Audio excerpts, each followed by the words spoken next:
Welcome back to Swine TV. We have an exclusive interview with newly appointed CEO of Ralco Nutrition, Glen Bader. Welcome to the program, Glen. Welcome. Thanks, Jim. I appreciate it.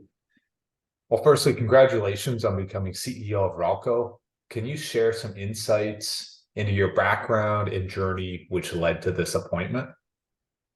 You bet.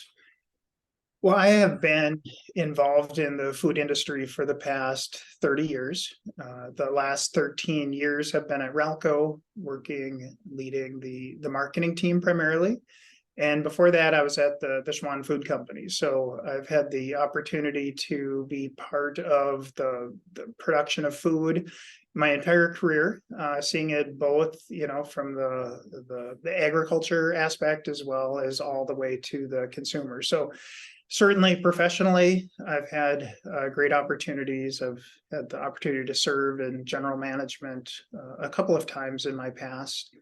But the professional side of development is just one aspect. I also look to the work that's done in your heart, preparing you for a spot like this. And so I also I'm a man of faith, and I just look to the way that the experiences that I've been given and the opportunities to grow in that have really prepared me for today.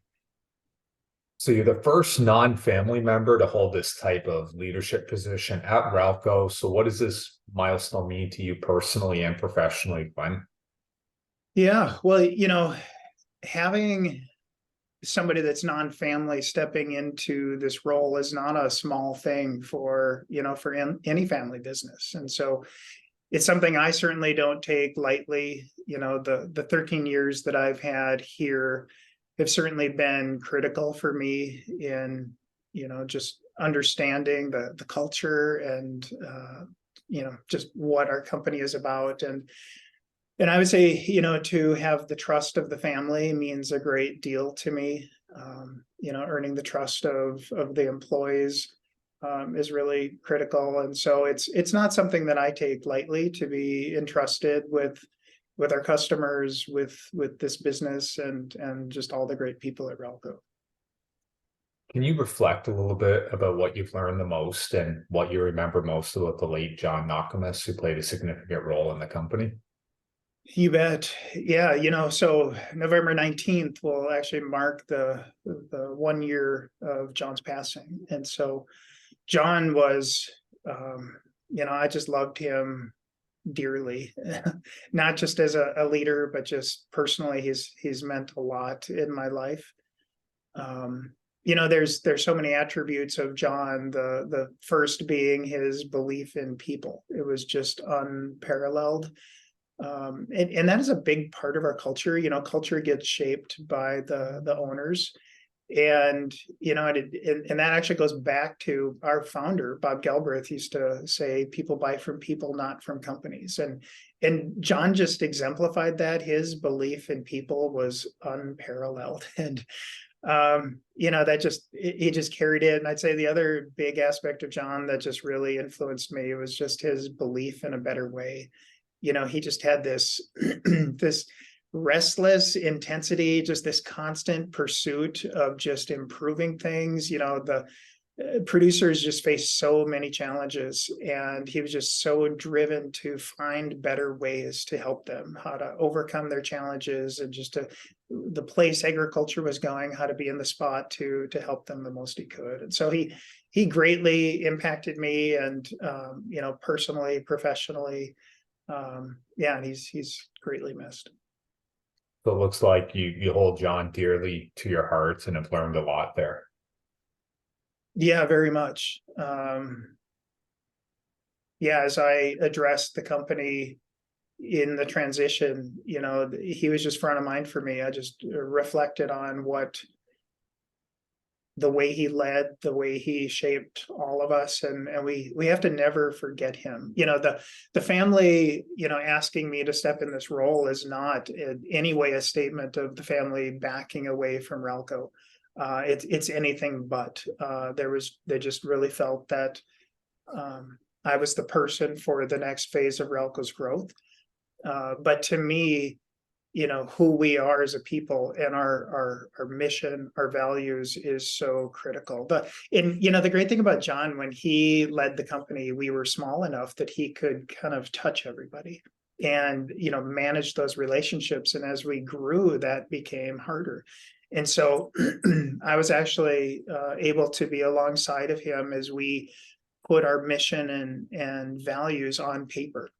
And they were, not statements on a wall, but really reflected who we have always been, who we are, and who we will be.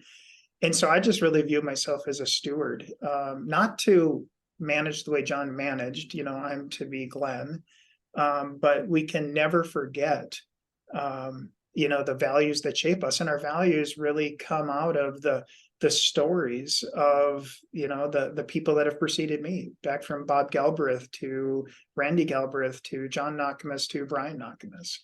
And so those stories shape the way we behave and the way we treat customers and the way we work. And so John was, he was larger than life, but we're never going to let him die, right? He lives on in our culture, in the spirit of what we do. Well said, Glenn. Now, the timing of your CEO appointment, how does it relate to the foundation laid by Brian, and how do you plan to build upon his work and the success that's in front of you? That's a good question.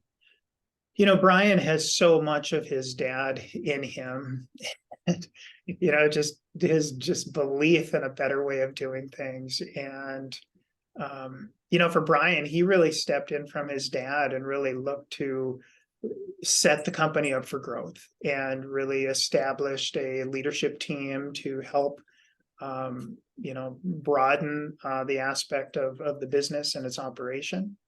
And Brian was really working for some time with this vision in mind of him stepping back to take a broader role in other aspects of the family and their businesses. And so he's certainly not going away. Him and I talk regularly. And but I would say the foundation he's set is a foundation that I was part of helping him build.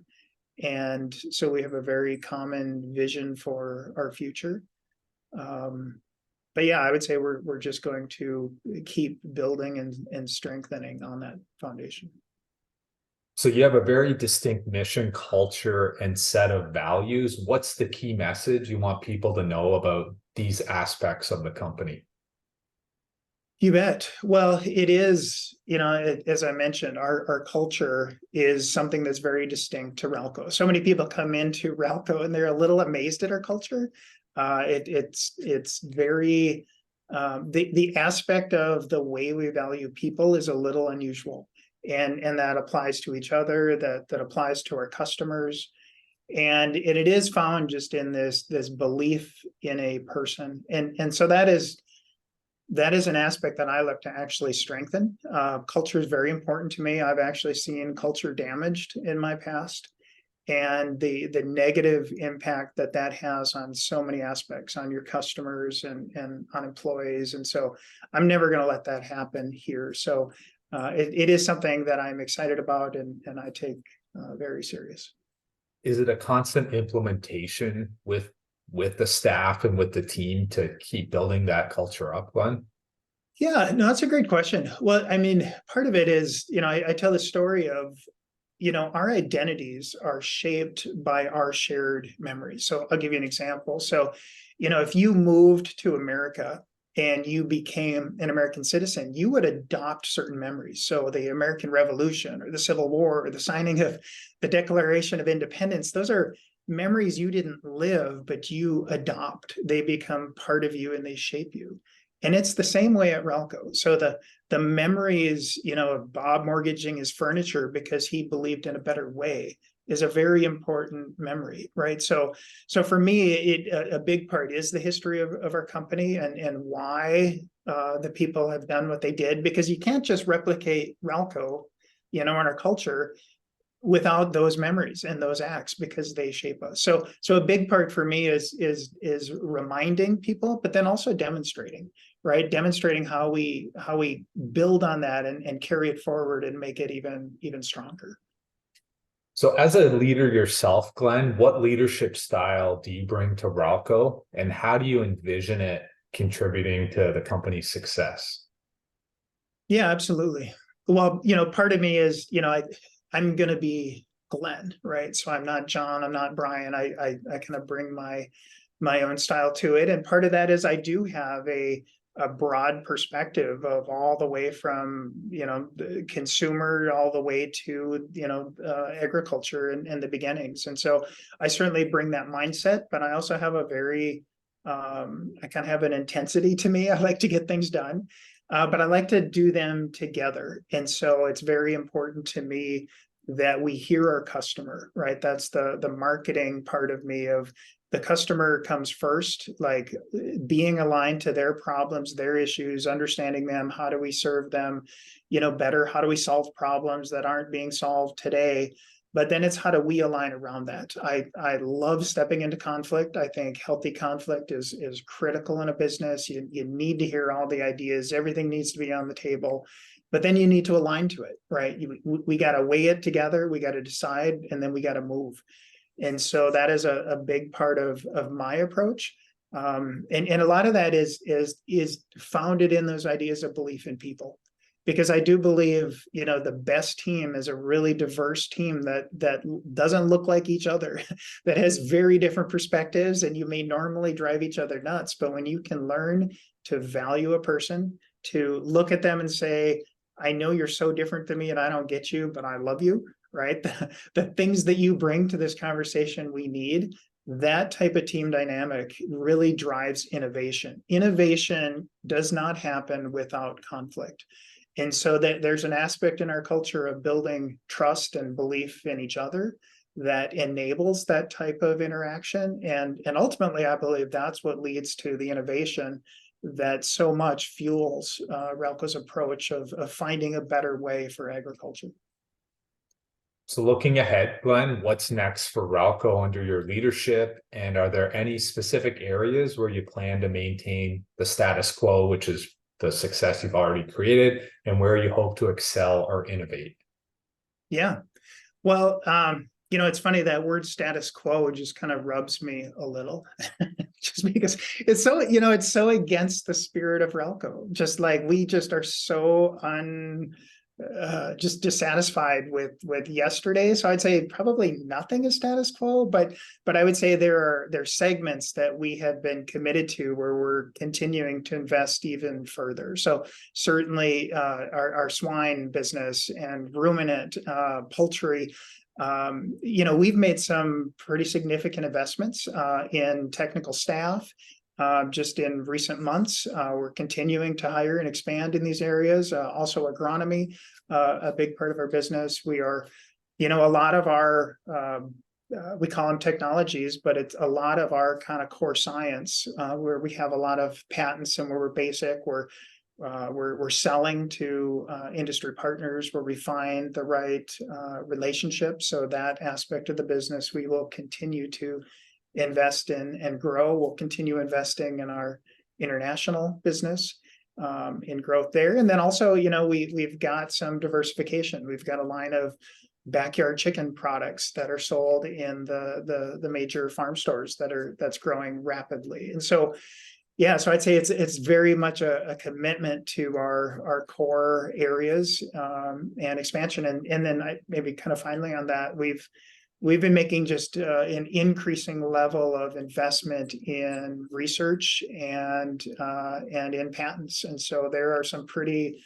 amazing patents that we are about to file, some really neat research that is going to fuel some growth. And so there's just so many areas that I'm excited about. There's just opportunity and growth in so many, and we're just, always excited for the next door that we see that God opens for us.